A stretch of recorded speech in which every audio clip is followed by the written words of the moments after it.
ভূমিদস্যুর বিচার চাই, ভূমিদস্যুর বিচার চাই।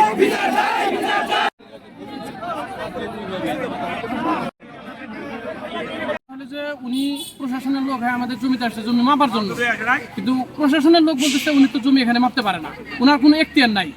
উনি এখানে কেন আসলো? আমাদের দাবি হলো এটা, আর আমাদের দাবি ওনাকে জনসম্মুখে বরখাস্ত করা লাগবে। মোটামুটি 1952 সাল থেকে সরকার আমাদের এটা অ্যালট করে দিচ্ছে।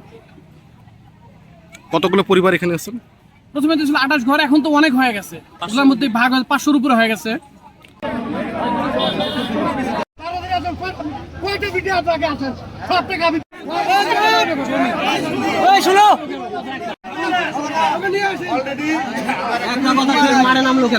আমাদের কাছে কাগজপত্র আছে, এর পূর্বে সেটেলমেন্টে আপনার রায় আছে আমাদের। এর আগে ওনারা মামলা করছিল, সেটার রায় আমরা পাইছি।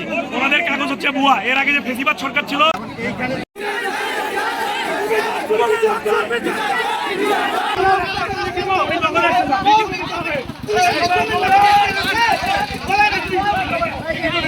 এটা হলো একোয়ার করে দিছিল, এখানে প্রায় 28 বাড়ি। সেই 28 বাড়ির সদস্য সংখ্যা সর্বনিম্ন 500-র উপরে আছে, বুঝতে পারছেন তো।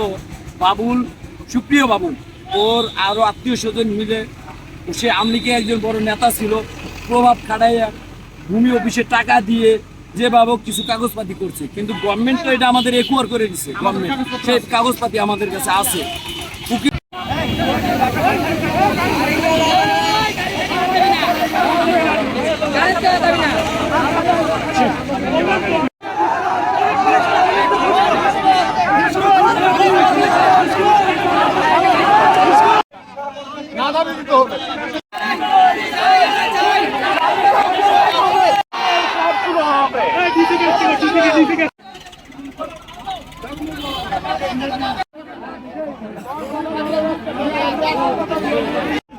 কাছে দাও, মাইক দাও, মাইক দাও।